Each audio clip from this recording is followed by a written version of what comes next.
जो सीधे national highway से कनेक्ट होती थी। लेकिन अब जब मेरे पापा गांव वापस आते हैं तो उनसे 2000 यूएन का टोल मांगा जाता है।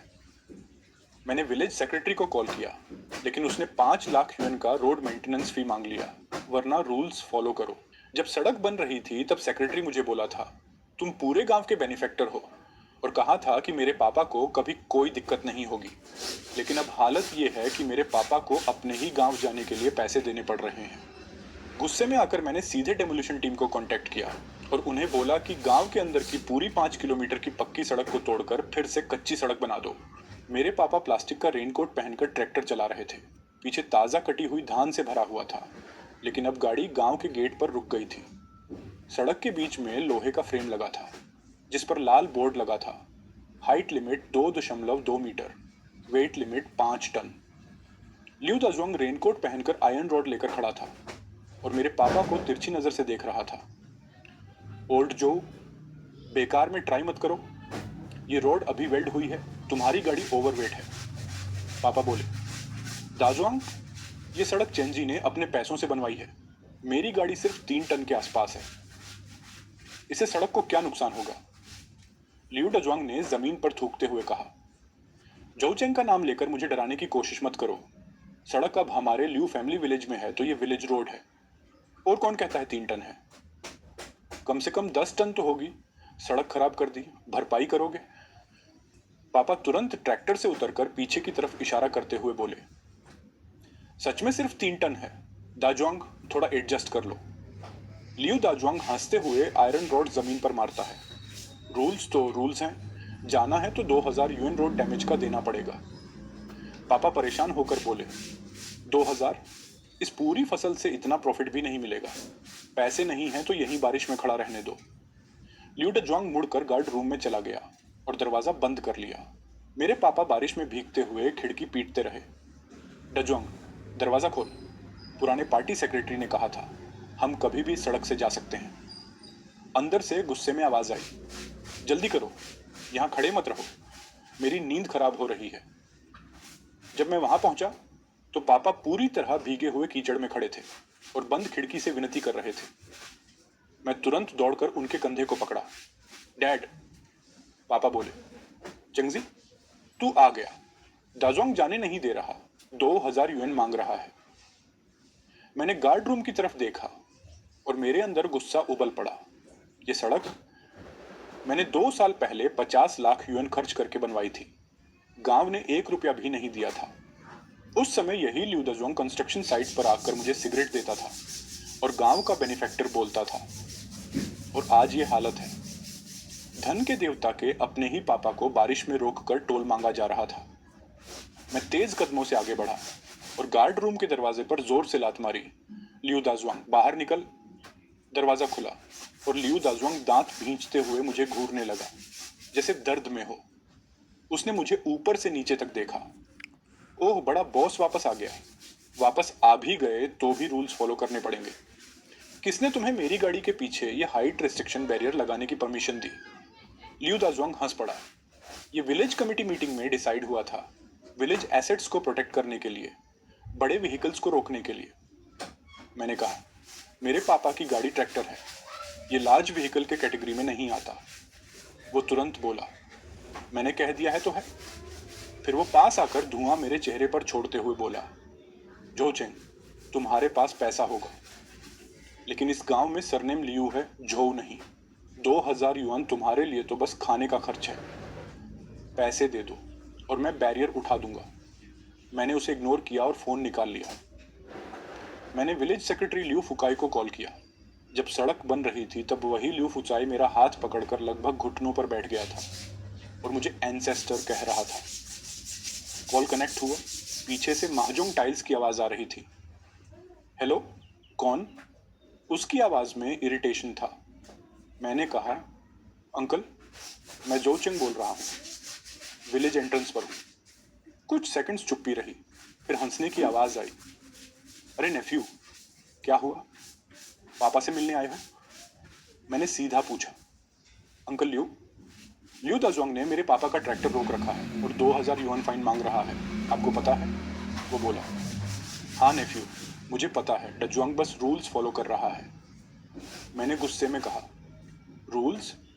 ये सड़क मैंने बनवाई है और मेरे पापा को अपनी ही फसल ले जाने के लिए पैसे देने पड़ रहे हैं। वो बोला, ऐसा मत बोलो, सही है तुमने सड़क बनवाई, लेकिन बाद में तुमने इसे विलेज को डोनेट कर दिया था ना। अब ये पब्लिक प्रॉपर्टी है, रूल्स सबने मिलकर बनाए हैं, मैं कुछ नहीं कर सकता। मैंने फोन को कसकर पकड़ा, उंगलियां सफेद पड़ गई। यकीन नहीं हो रहा था कि अपने ही गांव के लोग इतने बेशर्म हो सकते हैं। मैंने कहा, अंकल लियो, इतनी तेज बारिश हो रही है, मेरे पापा लगातार खांस रहे हैं, फसल खराब हो जाएगी। वो बोला, नेफ्यू, मेरी मजबूरी समझो, मुझे पूरे गांव के लिए रिस्पॉन्सिबल रहना पड़ता है। अगर मैंने तुम्हें जाने दिया तो बाकी लोग भी मांग करेंगे, फिर सड़क खराब हो जाएगी। मैंने गहरी सांस ली और पूछा, मतलब ये पैसे देने ही पड़ेंगे? ये रूल है और मैं इसे तोड़ने वाला पहला इंसान नहीं बन सकता। लियू फुकाई ये बोलकर फोन काट देता है। मैं फोन की बिजी टोन सुनता रह गया, बाहर तेज बारिश में खड़े ट्रैक्टर को देखता रहा। मेरे पापा फिर से खांसने लगे। उनकी कमर झुकी हुई थी, वो बहुत बूढ़े और बेबस लग रहे थे। बगल में लियू डजुआंग घमंड से हंस रहा था। सुना ना, पार्टी सेक्रेटरी ने भी बोल दिया, बॉस जो, पैसे दो। उसने हाथ हिलाते हुए कहा, 2000 युआन, तुम्हारे लिए तो कुछ भी नहीं है। मैंने उसके मोटे चेहरे की तरफ देखा और अचानक हंस पड़ा। ठीक है लियू डजुआंग, हिम्मत है तुम में। मैंने पॉकेट से वॉलेट निकाला, 20 लाल नोट गिने और सीधे उसके चेहरे पर फेंक दिए। लो पैसे, अब रास्ता खोलो। लियू डजुआंग जल्दी जल्दी पैसे उठाकर पॉकेट में डालने लगा। पहले ही दे देते तो इतना ड्रामा क्यों होता। वो धीरे धीरे गया, लॉक खोला और हाइट बैरियर थोड़ा ऊपर उठा दिया। मैंने पापा को गाड़ी में बैठाया। चंगजी, चलो घर चलते हैं, ये पैसे मैं तुम्हें वापस दूंगा। लियू दाजुआंग पीछे से सीटी मारकर बोला, बॉस जो, अगली बार पैसे लेकर आना। मैं गाड़ी में बैठा, फोन निकाला, एक नंबर डायल किया। घर पहुंचकर मैंने पापा को अदरक का काढ़ा दिया और उन्हें सोते हुए देखा। माँ पास में बैठकर आंसू पोंछ रही थी। चिंगजी, चलो वापस शहर चलते हैं, यहाँ अब रहना पॉसिबल नहीं है। जब तुमने सड़क बनवाई थी, पूरा गांव तुम्हारी तारीफ करता था, और अब देखो लियू दाजुआंग अपना घर बढ़ा रहा है, ईंटों के ट्रक सड़क तोड़ रहे हैं, कोई रोकता भी नहीं। मैं दरवाजे पर बैठकर लगातार सिगरेट पी रहा था। बारिश पूरे दिन चलती रही। थोड़ी देर बाद आंगन का गेट खुला। कुछ पड़ोसी रेनकोट पहनकर अंदर आए। सबसे आगे विलेज की आंटी और थी, वही सबसे भरोसेमंद इंसान। जब सड़क बन रही थी, वो रोज अपने खेत की सब्जियां ही लेकर आती थी। अरे चंगजी आ गया, उसने रेनकोट झाड़ते हुए थोड़े ताने मारने वाले अंदाज में कहा। सुना है आज विलेज एंट्रेंस पर तुम्हारा दाजोंग से झगड़ा हुआ। मैंने उसे देखा। आंटी, कुछ काम था? वो होंठ सिकोड़ कर एक स्टूल पर बैठ गई। चिंगजी, अब तुम बड़े बॉस बन गए हो, इतना छोटा दिल क्यों? सड़क तुमने बनवाई, लेकिन अब वो सबकी है। तुम्हारे पापा की गाड़ी भारी है, अगर सड़क खराब हो गई तो बाकी लोग कैसे चलेंगे? सिर्फ 2000 युआन ही तो है, इतना इश्यू क्यों बना रहे हो? दाजोंग को क्यों परेशान कर रहे हो? उसके बगल में खड़ा एक मिडिल एज्ड आदमी भी बीच में बोल पड़ा। सेकंड आंट, पिछले साल आपके घर पर कम से कम 10 टन के सीमेंट ट्रक्स आए थे ना? तब तो मैंने लियू डजुआंग को आपको रोकते नहीं देखा। ये सुनकर सेकंड आंट का चेहरा लाल हो गया। फिर वो जोर से बोली, वो कैसे सेम हो सकता है? हम घर रिपेयर कर रहे थे, वो जरूरी काम था। और वैसे भी डजुआंग मेरा भतीजा है, वो मुझे कैसे रोकेगा? मैंने सिगरेट जमीन पर बुझाई। तो मतलब ये सड़क अब लियू फैमिली की प्राइवेट प्रॉपर्टी हो गई? वो तुरंत बोली, क्या बोल रहे हो जोचेंग? इंसान को अपनी जड़ें नहीं भूलनी चाहिए। बाहर पैसा कमा लिया तो क्या हुआ, तुम्हारी जड़ें यहीं लियू विलेज में हैं। ये मत सोचो कि सड़क बनाकर तुम यहाँ के राजा बन गए हो, सब लोग देख रहे हैं। तभी लियू फुचाई हाथ पीछे करके अंदर आया, साफ कपड़े पहने हुए, चेहरे पर नकली सी मुस्कान। अरे सब लोग आ गए, मैं भी अपने नेफ्यू से बात करने ही वाला था। वो मेरे पास आया और बोला, चिंगजी, सबकी बातें थोड़ी कड़वी थी, लेकिन गांव के भले के लिए थी। हम तुम्हारे रोड बनाने के लिए थैंकफुल हैं, लेकिन इसका मतलब ये नहीं कि पूरा गांव तुम्हारी बात माने। मैंने सीधा पूछा, अंकल लियू, ये बताओ, हाइट बैरियर से जो फाइन लिया जाता है वो आखिर जाता कहाँ है? उसका चेहरा तुरंत सख्त हो गया। वो विलेज कलेक्टिव इनकम है, फ्यूचर रोड मेंटेनेंस के लिए। मैंने कहा, क्या आपको लगता है मैं एम्बेजल करने की बात कर रहा हूं? मैं बस ये कह रहा हूं, जब मैंने ये सड़क बनवाई थी, कॉन्ट्रैक्ट में क्लियरली लिखा था कि इसका यूज करने का राइट मेरा रहेगा। वो गुस्से में बोला, तू कॉन्ट्रैक्ट दिखाकर हमारे रूल्स को चैलेंज करेगा? फिर हंसते हुए बोला, कॉन्ट्रैक्ट वो 2 साल पुरानी बात है। अब पॉलिसी ये है कि गांव की सड़कें विलेज की होती हैं और कलेक्टिव मैनेजमेंट में आती हैं। फिर उसने पॉकेट से एक पेपर निकाला और टेबल पर पटक दिया। ये विलेज रूल्स थे, जिन पर 2/3 विलेजेस के थंबप्रिंट लगे थे, जिसमें लिखा था कि रोड प्रोटेक्ट करने के लिए हैवी व्हीकल्स को डिपॉजिट देना होगा। मैंने उस पेपर को देखा, पूरा लाल स्टैंप्स से भरा हुआ था। बगल से आंटी ताना मारते हुए बोली, हाँ, तो क्या हुआ अगर तुम्हारे पास पैसा है? पैसे से रूल्स नहीं बदलते। फिर लियू पुचाई बोला, जो चेन, अगर सच में गांव का भला चाहते हो तो और 5 लाख युआन डोनेट करो रोड रिपेयर के लिए, फिर हम तुम्हारे पापा को कभी नहीं रोकेंगे। मैं खड़ा हुआ, उस पेपर को मसलकर कचरे में फेंक दिया। ठीक है, जब तुम्हें इस सड़क की इतनी ही चिंता है तो मैं तुम्हारी ये इच्छा पूरी करता हूं। लियू पुचाई एक पल के लिए शॉक हो गया। क्या मतलब? मैंने उनके सामने ही अपना फोन निकाला और एक नंबर डायल किया। हेलो, मैनेजर वांग, जोचिंग बोल रहा हूं। जो कंस्ट्रक्शन मशीनरी तैयार करने को कहा था, अब साइट पर भेज दो। हाँ, पूरे 5 किलोमीटर की विलेज वाली एसफॉल्ट रोड 1 इंच भी मत छोड़ना। सब हटाकर वापस डर्ट रोड बना दो। ये सुनते ही लियू फुचाई का चेहरा उतर गया। जोचेंग, तुम पागल हो गए हो क्या? पब्लिक रोड तोड़ने की हिम्मत कैसे कर सकते हो? मैं आगे बढ़ा और उसकी आंखों में देखकर बोला, अंकल लियू, शायद आपकी याददाश्त थोड़ी कमजोर है। जब एग्रीमेंट साइन हुआ था, उसमें एक क्लॉज था, अगर विलेज एक तरफा तरीके से इन्वेस्टर के यूसेज राइट्स रिस्ट्रिक्ट करेगा तो इन्वेस्टर को पूरा हक है कि वो एसेट को वापस ले या डिस्पोज करे। इस रोड पर लगा हर पैसा मेरी मेहनत का है। अगर तुम्हें लगता है ये सड़क इतनी नाजुक है कि मेरे पापा का ट्रैक्टर भी नहीं चल सकता, तो फिर रहने दो, कोई इस्तेमाल नहीं करेगा। तभी आंटी चिल्लाने लगी, जो चेन, ये इल्लीगल है, हम पुलिस बुलाएंगे। मैंने ठंडे स्वर में कहा, बुलाओ, और पुलिस को यह भी दिखाना कि तुमने इल्लीगल हाइट बैरियर्स लगाए हैं और लोगों से जबरदस्ती पैसे वसूल रहे हो। देखेंगे किसे जेल होती है। तभी लियू डजुआंग अंदर आया, हाथ में वही 2000 युआन पकड़े हुए। अरे जो, किसे डरा रहा है? एक्सकेवेटर अंदर घुसने देगा कौन? मैंने गांव के एंट्रेंस पर आदमी खड़े कर रखे हैं, जो भी रोड को छुएगा उसके पैर तोड़ दूंगा। मैंने उसकी तरफ देखा, अब मेरे अंदर जरा भी नरमी नहीं बची थी। लियू डजुआंग, जाकर गार्ड कर ले। उस आयरन बैरियर का भी ध्यान रखना, क्योंकि थोड़ी देर में वहां गड्ढा भी नहीं बचेगा। शोर सुनकर मेरे पापा बाहर आ गए और कपड़े पकड़कर बोले, ये क्या हो रहा है? इतना हंगामा मत करो। मैंने उन्हें सहारा देकर धीरे से कहा, डैड, हमें इस रोड की जरूरत नहीं है। इन्हें कीचड़ वाली रोड चाहिए तो वही सही। लियू फुकाई गुस्से में बोला, तुम इंफ्रास्ट्रक्चर डिस्ट्रॉय कर रहे हो, मैं टाउन गवर्नमेंट में रिपोर्ट करूंगा। मैंने शांत होकर कहा, कर दो रिपोर्ट। इंफ्रास्ट्रक्चर डिस्ट्रॉय कर रहे हो, मैं टाउन गवर्नमेंट में रिपोर्ट करूंगा। मैंने शांत होकर कहा, कर दो रिपोर्ट। फिर मैंने तुरंत मैनेजर वांग को कहा, कल का इंतजार मत करो, अभी से काम शुरू करो। पहले ईस्ट साइड का हाइट बैरियर हटाओ। अब जब उन्हें समझ आया कि मैं सीरियस हूं, लियू फुकाई का टोन बदल गया। चिंगजी, नेफ्यू, बात करके सॉल्व करते हैं। दाजुंग का बस थोड़ा गुस्सा है, हम पैसे वापस कर देंगे। उसने आंख से इशारा किया। लियू दाजुंग ने मन मारकर 2000 युआन टेबल पर पटका। मैंने पैसे उठाए और कहा, इसे रख लो, अपने विलेज कमेटी के लिए बीपी की दवा खरीद लेना, या फिर अच्छे रबर बूट्स ले लेना, क्योंकि अब कीचड़ वाली रोड पर चलना आसान नहीं होगा। मैंने उसकी तरफ देखा भी नहीं, पापा को वापस घर के अंदर ले गया और दरवाजा लॉक कर दिया।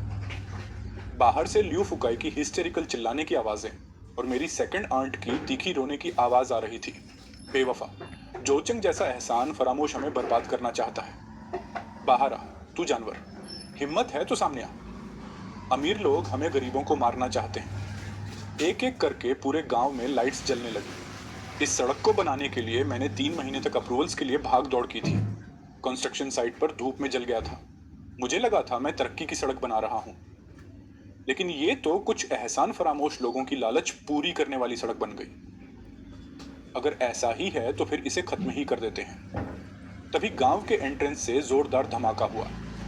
एक्सकवेटर्स हाइट रिस्ट्रिक्शन बैरियर तोड़ रहे थे।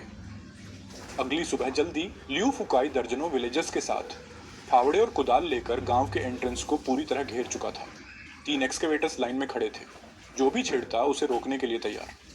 लियू डजुआंग हाथ में पेट्रोल की बोतल लिए सबसे आगे खड़ा था, चेहरे पर धमकी भरी नजर।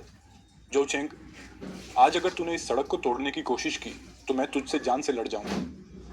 तभी मैनेजर वंग दौड़ता हुआ आया, थोड़ा परेशान। प्रेसिडेंट जो, सामने बहुत लोग हैं, जबरदस्ती शुरू किया तो एक्सीडेंट हो सकता है। मैंने उसके कंधे पर हाथ रखा और लियू फुकाई की तरफ देखा। अंकल लियू, पूरी फौज ले आए हो। लियू फुकाई का चेहरा सख्त हो गया, आवाज भारी। जोचेंग, ये आखिरी मौका है, मशीनें हटा दे, बैठकर बात करते हैं। किस बात की? अगली बार मेरे पापा को सड़क पार करने के लिए कितना पैसा देना पड़ेगा? लियू फुकाई गुस्से से लाल हो गया। मैंने कहा ना, वो पैसे वापस कर देंगे। मुझे वो 2,000 नहीं चाहिए, मुझे सड़क चाहिए और इंसाफ चाहिए। तभी भीड़ में से आंटी चिल्लाई, इंसाफ? सड़क तोड़ दोगे तो हम कैसे चलेंगे? बच्चों का स्कूल कैसे होगा? विलेजर्स गुस्से में आ गए। हर तरफ से चिल्लाने की आवाज आने लगी।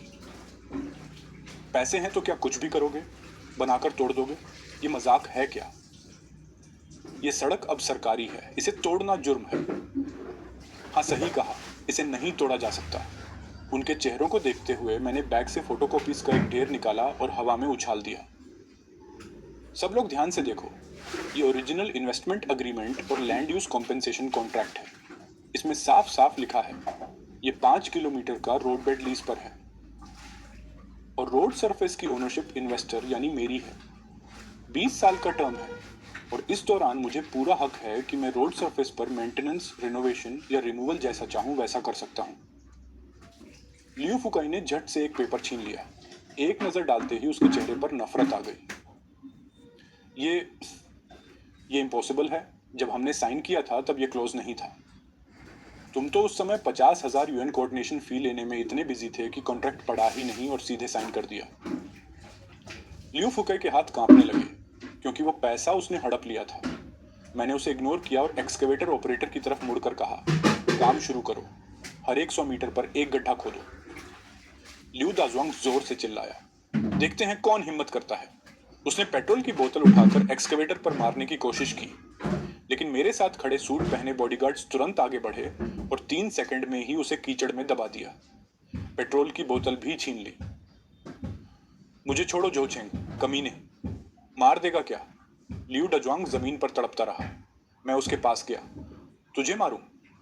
तू उस लायक भी नहीं है, लेकिन आज तुझे दिखाऊंगा कि इस सड़क के बिना तू अपना सैंड और ग्रेवल का बिजनेस कैसे चलाएगा। एक्सकेवेटर जोर से उठा और सीधा स्मूथ एसफॉल्ट पर गिरा। धड़ाम। मोटा एसफॉल्ट टूटकर पलट गया और नीचे का सफेद ग्रेवल रोड बेड दिखने लगा। अरे जो जनक, बंद कर।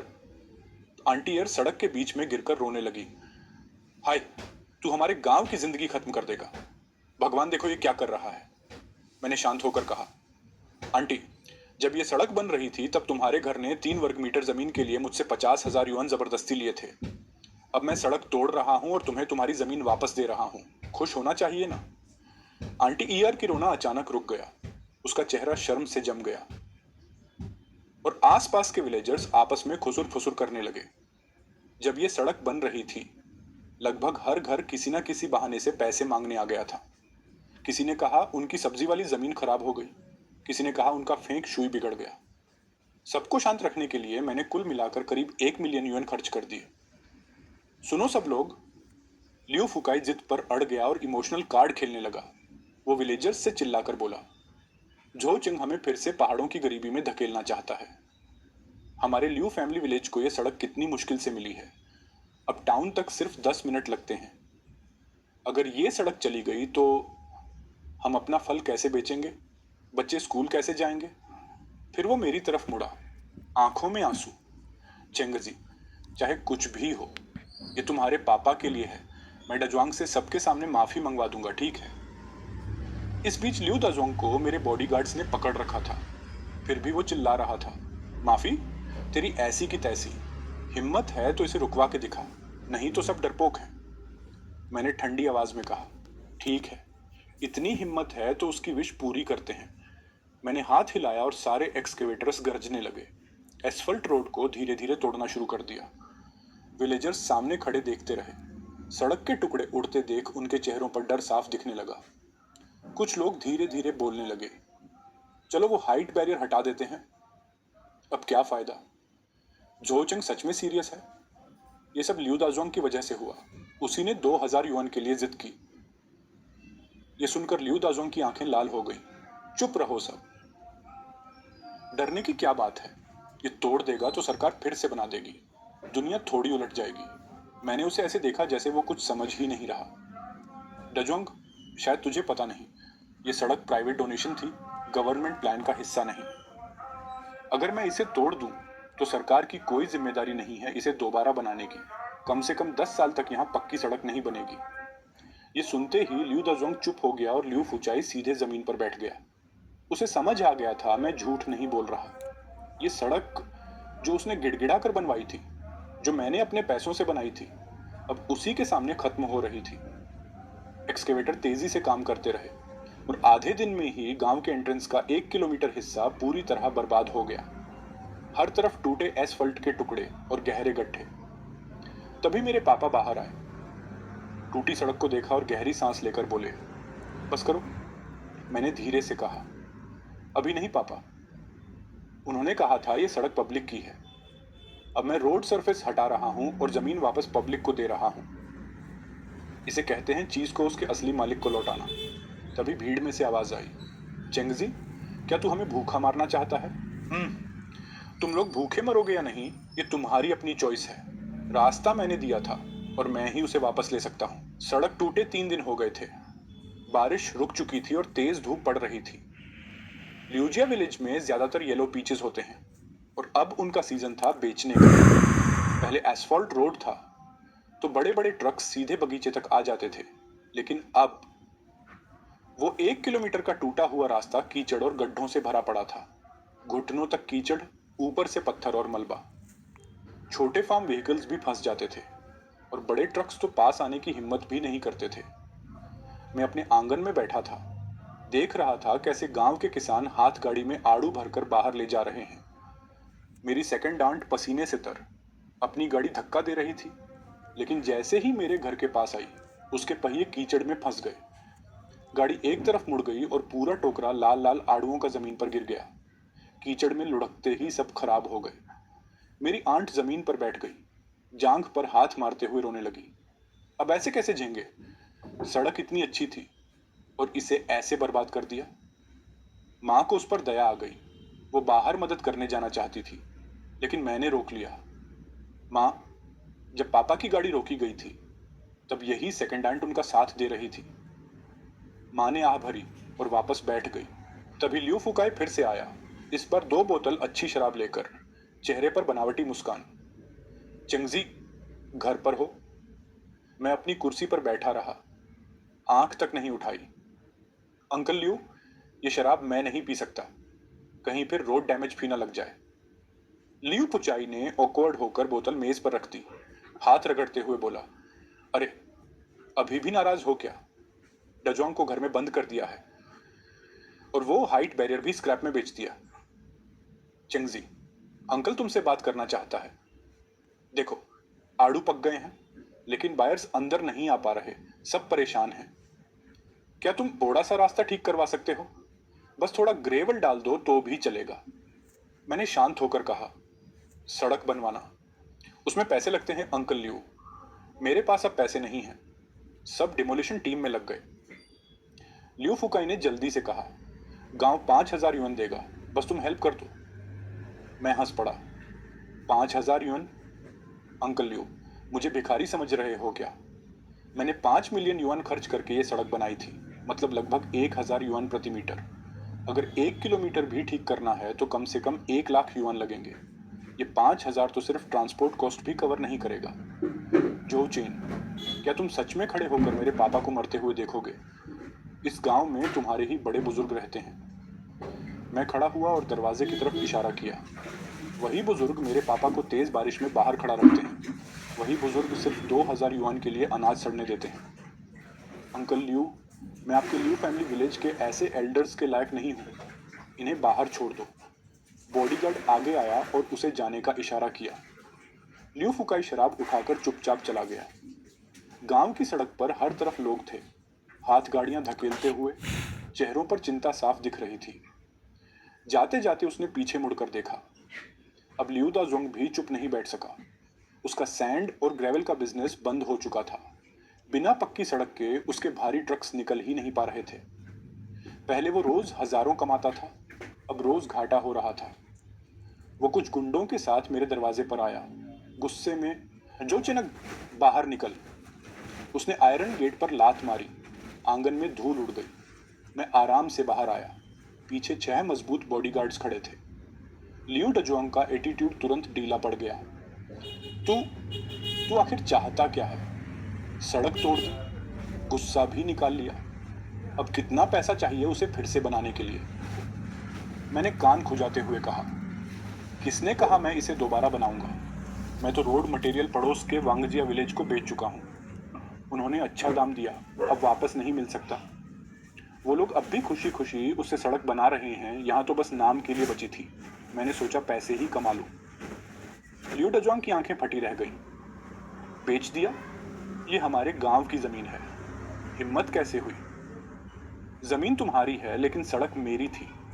मैंने अपनी चीज उठाई और किसी और को बेच दी। इसमें क्या प्रॉब्लम है? मैं उसके करीब झुककर दिखाई और किसी और को बेच दी। इसमें क्या प्रॉब्लम है? मैं उसके करीब झुककर धीरे से बोला, डजुआंग, सुना है तुम्हारी फैक्ट्री पर कॉन्ट्रैक्ट ब्रीच पेनल्टी लगी है। रोज अच्छा खासा नुकसान हो रहा होगा ना? उसका चेहरा एकदम सफेद पड़ गया। दूर हट, तुझे क्या मतलब? मैंने हंसते हुए कहा, चिली कंस्ट्रक्शन कंपनी मेरा दोस्त चलाता है। आराम से पैसे दे देना, मैं बात कर दूंगा। ये सुनकर वो पागल हो गया। मुझे मारने के लिए हाथ उठाया, लेकिन बॉडीगार्ड ने तुरंत उसके हाथ पीछे मोड़कर उसे जमीन पर गिरा दिया। तभी सेकंड आंट और कुछ औरतें दौड़ती हुई आईं। इस बार उनके हाथ में सड़े अंडे और सड़ी सब्जियां थीं। दाजोंग को छोड़ो। जो चेंग, तू निर्दयी है। तूने सबकी फसल बर्बाद कर दी। तेरा बुरा हाल होगा। तभी एक सड़ा हुआ अंडा दरवाजे पर आकर फूटा। चिपचिपा तरल नीचे बहने लगा।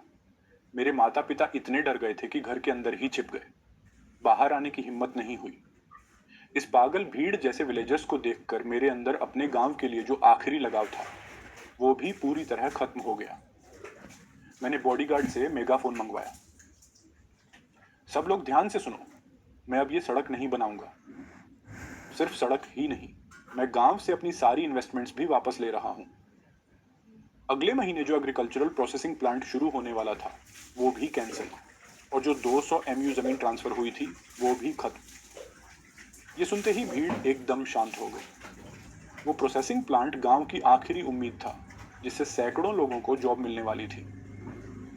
जो चेन, ऐसा मत करो, कोई धीरे से बोला। मैंने ठंडी आवाज में कहा, क्यों नहीं कर सकता? जब तुम्हें लगता है कि मैं सड़क बनाकर दबंग बन रहा हूं, तो ये ताज मैं तुम्हें वापस दे देता हूं। आज से मैं, जो चेन, लियू फैमिली विलेज से सारे रिश्ते खत्म करता हूं। इसके बाद मैंने विथड्रॉल ऑफ इन्वेस्टमेंट वाला पेपर निकाला, सबके सामने फाड़ दिया और उसके टुकड़े लियू दजुआंग के सिर पर फेंक दिए। दजुआंग, तुझे पैसे लेना बहुत पसंद है ना? अब इस कीचड़ वाली सड़क को आराम से साफ करना। मैं मुड़ा और घर के अंदर चला गया। भारी आयरन डोर बंद कर दिया। बाहर विलेजर्स आपस में झगड़ने लगे। तेरे पास 2,000 युएन है, फैक्ट्री का नुकसान कैसे भरेगा? सेकंड आंट, अब जिद मत कर। तू ही तो कह रही थी जो चेंग एहसान फरामोश है। किसने कहा? लियू फुकाई ने भड़काया था। पूरा गांव कुत्तों की लड़ाई जैसा हो गया, हर तरफ केओस। ल्यूजिया विलेज पूरी तरह बिखर गया। येलो पीचेस जमीन पर सड़ रहे थे, कोई उठाने वाला नहीं। लियू दाजुआंग की सैंड और ग्रेवल फैक्ट्री बंद हो गई। कर्ज देने वाले उसके एक्सकावेटर तक उठा ले गए। लेकिन सबसे बुरी हालत लियू फुकाई की थी। जब टाउन के लीडर्स इंस्पेक्शन के लिए आए और 5 किलोमीटर की कीचड़ भरी सड़क देखी तो गुस्से से उनका दिमाग खराब हो गया।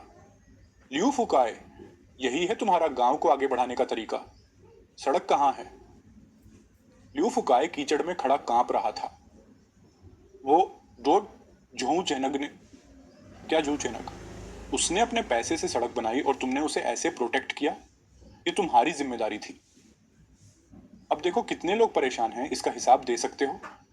फिर लीडर ने सख्ती से पूछा, सुना है तुमने, इलीगल हाइट बैरियर्स लगाए और फाइन वसूला, सच है?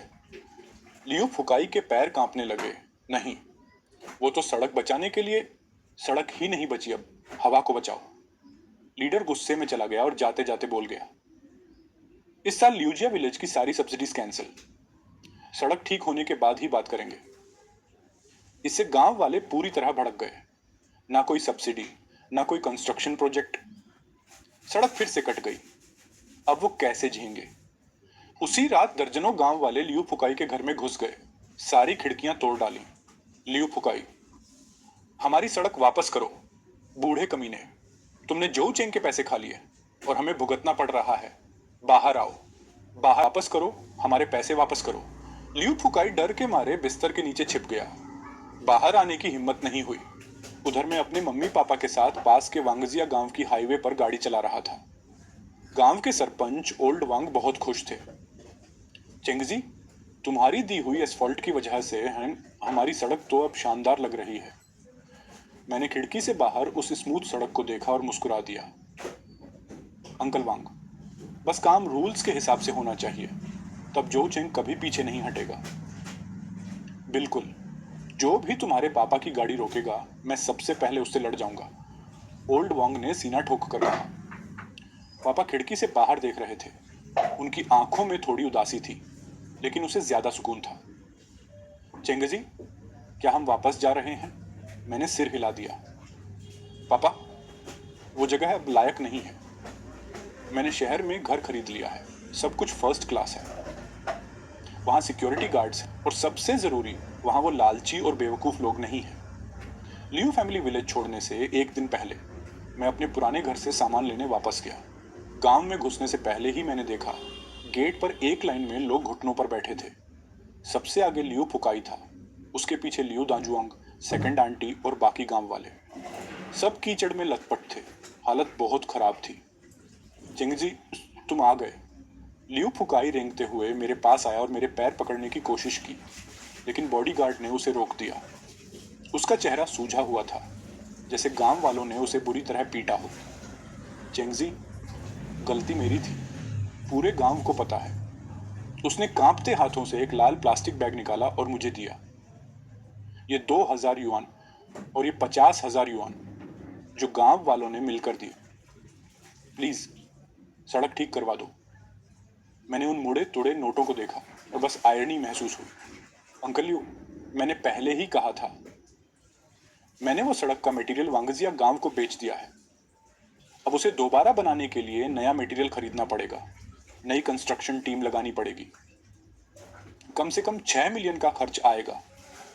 भाई जो, मैं तुम्हारे पैसे लौटा दूंगा, मैं सब दे दूंगा, बस मुझे नजरअंदाज मत करो। मेरी फैक्ट्री बंद हो गई, मेरी बीवी भी मुझे छोड़कर चली गई। प्लीज मुझे जीने का एक रास्ता दे दो। उस दिन भी इतनी तेज बारिश हो रही थी, और जब मेरे पापा तुमसे हाथ जोड़कर गुहार लगा रहे थे, क्या तुमने उन्हें जाने का कोई रास्ता दिया था? लियू दाजुआंग वहीं जम गया। उसका हाथ हवा में ही रुक गया, चेहरे पर पूरी तरह निराशा थी। उसकी सेकंड आंटी जोर जोर से रोने लगी। चेंगजी, मैंने तुम्हें बचपन से बड़ा होते देखा है, तुम इतने दिल के पत्थर नहीं हो सकते। मैंने सिर घुमाकर उनकी तरफ देखा। ये चेहरे जाने पहचाने भी थे और अजनबी भी। जब मैं सड़क बना रहा था, तुम लोगों ने मुझसे पैसे मांगे। जब मैंने फैक्ट्री शुरू की, तब तुमने मुझसे पोस्ट और फायदे मांगे। जब मेरे पापा अनाज ढो रहे थे, तब तुम लोग उनकी जान लेने पर तुले थे, और आज मुझे दिल का कठोर बोल रहे हो। मैं कार में बैठा और इंजन स्टार्ट कर दिया। मैं ये सड़क अब नहीं बनाऊंगा। अगर सच में बनवानी है तो तुम लोग खुद पैसे मिलाकर बनवाओ। हर किसी से कुछ 10-20 हजार लगेंगे, काम हो जाएगा। गाड़ी के पहिए घूमे और कीचड़ का पानी उछलकर उन सबके चेहरों पर गिरा। रियर व्यू मिरर में ल्यूजिया गांव का गेट धीरे धीरे दूर होता गया। टूटा हुआ हाइट बैरियर कीचड़ में खड़ा था। 1 साल बाद मैं अपने मम्मी पापा को लेकर अपने गांव वापस गया, पितरों की पूजा करने के लिए। गाड़ी वांगजिया गांव में ही रुक गई, क्योंकि आगे का रास्ता अब चलने लायक नहीं था। ल्यूजिया गांव लगभग खाली हो चुका था। ज्यादातर जवान लोग बाहर काम करने चले गए थे। सिर्फ बूढ़े और बच्चे रह गए थे। वो 5 किलोमीटर की मिट्टी वाली सड़क सालों की बारिश से कटकर गहरे गहरे गड्ढों में बदल गई थी, जिनसे पार होना मुश्किल था। रास्ते के किनारे घास कमर तक उग आई थी। उसी कीचड़ भरे रास्ते पर चलते हुए मैंने अपनी सेकंड आंटी को देखा। वो पीठ पर लकड़ियों की टोकरी उठाए मुश्किल से चल रही थी। उनकी कमर और ज्यादा झुक गई थी। चेहरे पर जिंदगी की थकान साफ दिख रही थी। मुझे देखकर वो एक पल के लिए रुकी। आंखों में अजीब सा एहसास आया। फिर बिना कुछ बोले सिर झुकाकर आगे बढ़ गई। लियू फुकाई अब गांव का सरपंच नहीं रहा। अब वो हर दिन गांव के एंट्रेंस पर पुराने पेड़ के नीचे बैठा रहता है। वो खंडहरों को खाली नजरों से देखता रहता है। मुझे देखकर उसकी आंखों में एक पल के लिए चमक आई, फिर तुरंत बुझ गई। लियो दाजुआंग के बारे में सुना कि वो बाहर मजदूरी कर रहा है। उसके खराब स्वभाव की वजह से झगड़े में फंसकर जेल भी गया। उधर पास का वांगजिया गांव, जिसने मेरी इन्वेस्टमेंट ली थी, अब पूरे जिले का स्टार गांव बन गया है। वहां की प्रोसेसिंग फैक्ट्री खूब चल रही है। हर घर में छोटा सा विला बन गया है। रात को जब सब शांत होता है तो ल्यूजिया गांव के लोग पास वाले गांव से मशीनों की आवाज सुन सकते हैं। पूजा के बाद मैं अपने पापा को सहारा देकर वापस ले जा रहा था। मेरे पापा ने पीछे मुड़कर टूटे फूटे घरों को देखा और गहरी सांस ली। और पापा ने धीरे से पूछा, चिंगसी, क्या तुम्हें पछतावा है? किस बात का पछतावा? मैंने हल्की आवाज में जवाब दिया, सड़क बनाने का या उसे तोड़ देने का। पापा कुछ पल चुप रहे, फिर मेरे हाथ पर हल्के से थपकी दी। नहीं, कोई पछतावा नहीं। सड़क पैरों के नीचे नहीं, दिल में होती है। मैं जब गांव लौटा था तब दिल में बहुत जोश था, और अब जब जा रहा हूं तो अंदर एक खालीपन सा है। इस जिंदगी में सच समझने के लिए कुछ फीस तो देनी ही पड़ती है।